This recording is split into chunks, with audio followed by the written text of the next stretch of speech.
They smiled on stage for decades, but behind the scenes Donny and Marie Osmond were falling apart. By 2019, after 11 years of their Las Vegas show, they couldn't even take photos together. Meet and greets were separate. Promotional materials shot individually. What the public never saw, the lawsuit that exposed everything.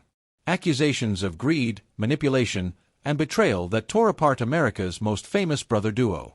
This is the story of how America's favorite siblings became strangers. Marie Osmond was born on October 13, 1959 in Ogden, Utah. She was the eighth of 9 children and the only girl in a house full of boys. But Marie's early years were different. While the boys practiced and performed, she stayed home with her mother.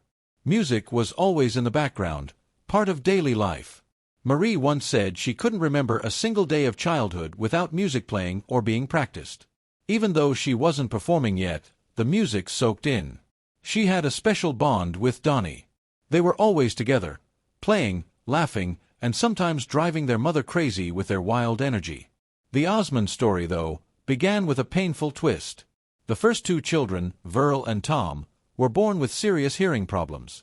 Doctors warned George and Olive Osmond not to have more kids.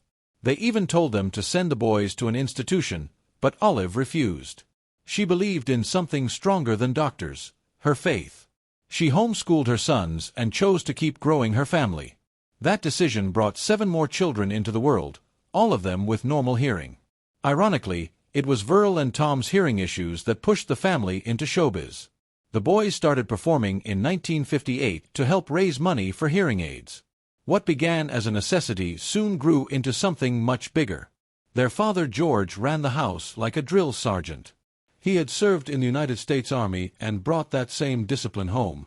Mornings started with reveille on a bugle. Meals were announced with military-style sound-offs.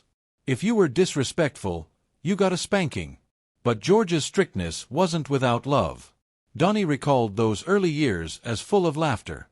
Despite the rules, George expected perfection, not just in behavior but in their performances too.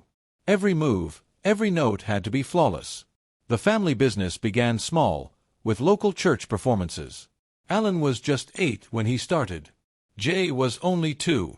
A lucky encounter at Disneyland in the late 50s changed everything. The boys were spotted singing on Main Street, and soon they were invited to appear on national TV.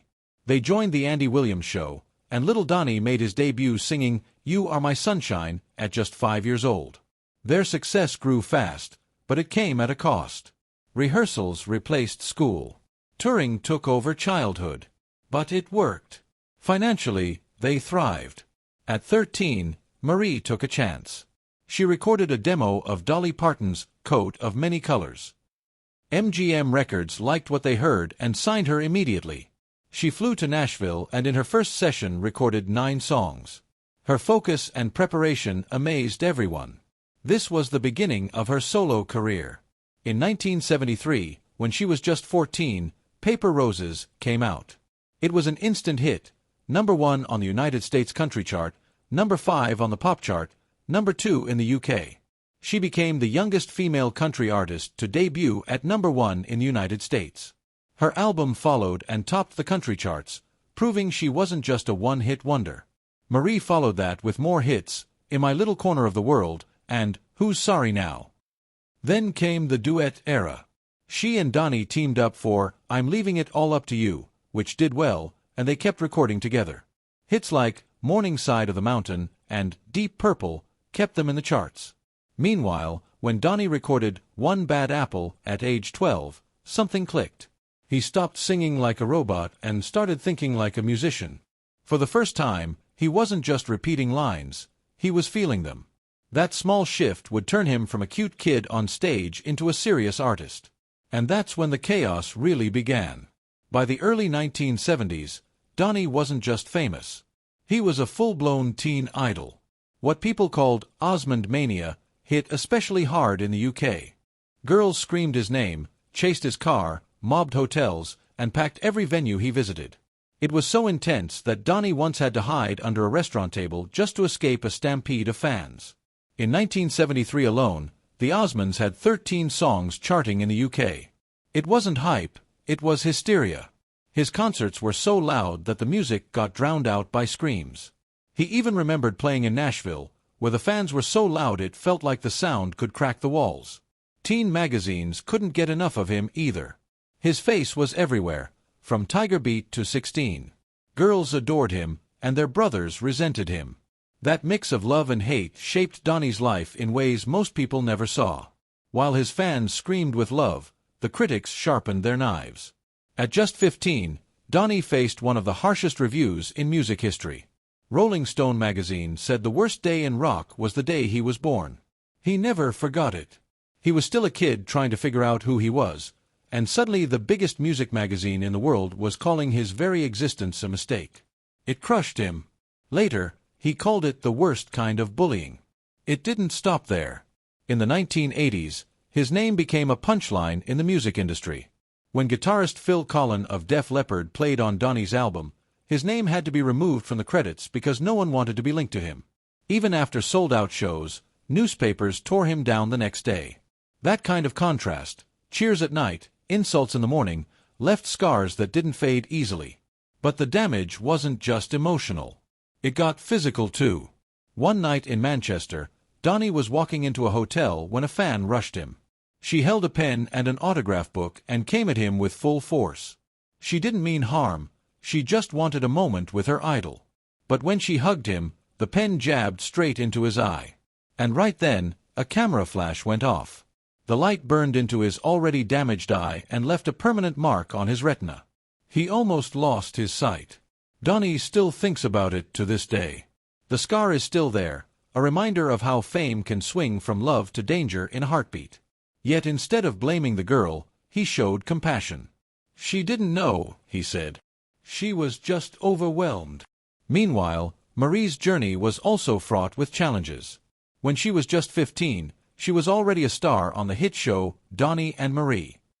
But behind the bright lights and smiling performances, something much darker was happening. The people who ran the studio weren't just strict, they were cruel. Marie was already thin, weighing only 103 pounds. But they told her she was too fat. One day they took her to a parking lot and gave her a brutal choice: lose 10 pounds or the show gets cancelled. They didn't stop there. They told her she was an embarrassment to her family, that she should stop stuffing food into her fat face. It wasn't just criticism. It was mental torture. Desperate to keep her job, Marie started starving herself. Sometimes she wouldn't eat for 3 days before filming. Other times she only drank lemon water mixed with cayenne pepper and maple syrup, just to stay under 93 pounds. It wasn't healthy and it wasn't safe. But she felt trapped. That pressure stayed with her for years. She went through cycle after cycle of yo-yo dieting, trying every diet she could find. It took decades before she finally understood what had happened to her. It wasn't just pressure. It was abuse. And it left deep scars. But that wasn't the only trauma she carried. Long before the cameras and the fame, Marie was hiding another painful secret. At just 8 or 9 years old, she was sexually abused by people her parents trusted. The abuse was so intense, it completely changed how she saw men. They made her feel sick. She couldn't trust them. She didn't even know how to be around them. That confusion made her question everything, including her own identity. She started wondering if she might be gay, not because of desire, but because the abuse had broken her ability to understand what she was feeling. Marie first opened up about this in her memoir and later on The Talk. Her voice shook as she spoke, but she was finally ready to share the truth. Healing took time, a lot of it. And even though the abuse didn't come from her family, it was the good men in her life, her brothers and her father, who helped her begin to trust again. They showed her that not all men were cruel or dangerous. Slowly, she started to rebuild. Through all that pain, she still tried to find love. As a young star, she dated Andy Gibb and the youngest brother from the Bee Gees. He was charming and talented, but drugs took hold of him. Marie watched helplessly as his health declined, and in the end, she had to walk away. It broke her heart. Later, she also confirmed dating Eric Estrada, the TV star from Chips. Though she never talked much about that chapter. Marriage wasn't easy either.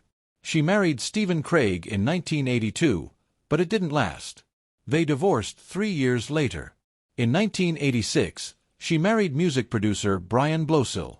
They had 7 children together, but the relationship had its own struggles. In 1998, while battling postpartum depression, they separated. By 2007, they were officially divorced. Looking back, Marie admitted that she had rushed into the relationship before fully understanding herself. Then something unexpected happened. After decades apart, she reunited with her first husband, Stephen Craig. This time things were different. They both had changed, and somehow they made it work. In 1974, Donny and his sister Marie recorded "I'm Leaving It All Up to You."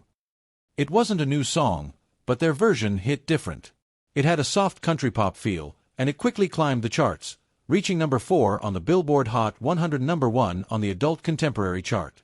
That one single, backed with "The Umbrella Song," didn't just become a hit, it became the key that opened the door to TV stardom. Their chemistry was undeniable, and it didn't go unnoticed. In 1975, they got a chance to guest host The Mike Douglas Show for a week. Fred Silverman, the president of ABC TV, happened to be watching. He saw something special in them, something fresh, charming, and family-friendly. He took a risk and offered the teenage duo their very own primetime variety show. Donny was only 18. Marie was just 16. No one that young had ever hosted a variety show before. It was bold, but it worked. When Donny and Marie premiered in January 1976, it drew around 14 million viewers a week. The show quickly became a hit. First filmed in Los Angeles, but later moved to the Osmond family studio in Utah. That move came after they fought for more creative control. But while they were winning on screen, things behind the scenes weren't so glamorous. Marie, still a teenager, was put under intense pressure to look a certain way. Producers. Marie Osmond endured immense pressure in her early career. She was constantly criticized for her weight, called an embarrassment, and even threatened with job loss unless she slimmed down. One producer claimed he was trying to help her poor eating habits, but the pressure led Marie to extreme diets that left her weak and unable to perform. She described feeling like an ugly duckling next to glamorous guest stars. Despite public success, the Osmond family faced financial disaster, losing $80 to $100 million due to bad investments and mismanagement. The only thing that saved them from total collapse was real estate their father had wisely purchased. Donny's secret 1978 marriage was kept quiet for years to protect his image, but once revealed, it led to plummeting ratings. Their show was rebranded and reworked, but by 1979, the network canceled it. Donny's solo career struggled. Despite early success, he was dismissed as a relic of the past. By the 90s, he suffered crippling anxiety and was diagnosed with social anxiety disorder, yet he kept performing, over 2,000 times as Joseph in Joseph and the Amazing Technicolor Dreamcoat. Marie, meanwhile, reinvented herself in country music in the 80s, scoring multiple hits and awards. In the 90s, she also launched a successful doll business, designing over 200 dolls, a personal project rooted in her childhood. Behind her smiling image, Marie faced deep pain. After giving birth to her 7th child in 1999, she battled postpartum depression. A decade later, tragedy struck when her 18-year-old son Michael died by suicide. She returned to work shortly after, saying she needed to show her other children how to keep living.